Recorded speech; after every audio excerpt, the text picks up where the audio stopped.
tudi politična situacija je bila precej polarizirana.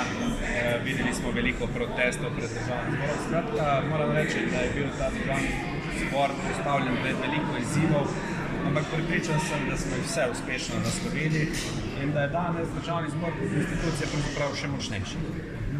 Seveda, včasih dežujejo ocene o tem, koliko je bil samostojen, koliko ne, ampak lahko ugotovimo, da državni zbor tudi za časa prejšnje vlade, pa tudi potem druge vlade, je velikokrat pokazal svojo samostojnost od vlade, od predlogov tudi predsednika republike ali pa od vladajoče koalicije. Tako da mislim, da opravlja tisto funkcijo, ki mu je bila namenjena z ustavo in prepričan sem, da gremo samo še naprej. Več kot očitno bo naslednica prevzela vodenje državnega zbora. Kaj bi sporočili? No, mene veseli, da je predlagana gospa Urška Klakočar Zupančič, še ena, ki prihaja iz gimnazije Brežice, tako da verjetno si bo lahko gimnazija Brežice še kakšno fotografijo svojih znanih dijakov obesila na spletni strani.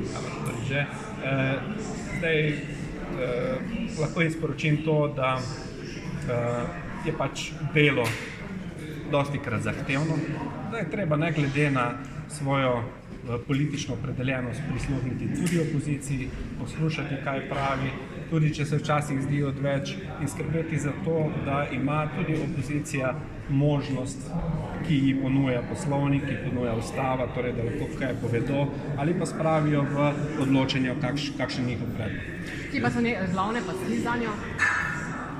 Jaz mislim, da bo, ne glede na to, da se nakazujejo težke gospodarske, morda tudi varnostne, da bo delo vendarle nekoliko lažje. Predvsem zaradi bistveno manjšega števila poslanskih skupin. Tako da jaz si samo želim, oziroma jim lahko želim, da izkoristijo to priložnost, ki so jim jo ponudile volitve, s tem, da je prišlo manj strank v državnem zboru. Če ocenjujete to dinamiko politično združevanja politične sredine oziroma liberalne stranke, katerega pač takrat v prejšnjih mandatih ni moglo biti oziroma ni prišlo. Nikoli ni prepozno. Jaz mislim, da ima gospod Robert Golob to možnost in bomo izkoristili do konca. Ampak pravzaprav ste vi tisti, ki ste prvi nekako k temu pozvali ali pa vsaj... Tako je. Za časa pred volitvami mi smo se potem odločili, da ne gremo. Danes se je ta odločitev izkazala kot edina pravilna, ampak ne glede na to, jaz mislim, da ta želja in ambicija in potreba po povezovanju ne sme izostati. Enostavno tu mora priti do nekega povezovanja. Nova koalicija nekako ne skriva, da si želi tudi dvigniti nivo razprav v državnem zboru. Tudi vi ste to poskušali, številni pred vami, ampak razprave so vsak sklic bi dejal slabše. Pa me zanima pravzaprav, bo to uspelo? Jaz se ne strinjam s to vašo oceno. Veste, vse razprave, ki so, recimo temu eno grobo besedo, primitivne, najdete danes na spletnih teh portalih, na YouTubeu, na primer. Ne boste jih našli veliko iz tega mandata. Ne vem, če sploh kakšno. Vse je bila kakšna groba, pa včasih je kdo komu rekel fašist ali pa lažnivec ali kaj podobnega, ampak nismo bili priča raznim primitivnim izpadom, kot v preteklosti, ko so se celo mlatili s časopisi, pa vpili na predsedujočega, žalili vse vprek. Ni bilo tega. In jaz mislim, da je to tudi zasluga tega kodeksa. Seveda, danes, ko je še vse zelo sveže, pa ko smo bili priča tej polarizaciji, so vsi prepričani, da je bil pa ta mandat najhujši, ampak čas bo pokazal, da ni. Ali bi bodoči predsednik svetovali, da kdaj tudi komu izključi mikrofon?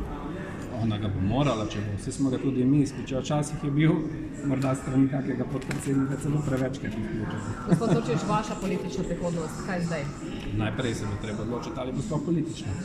Tako da ne bi prehitrih zaključkov izpostavljal v zvezi s tem. To je pač stvar mene najprej in seveda tudi mene.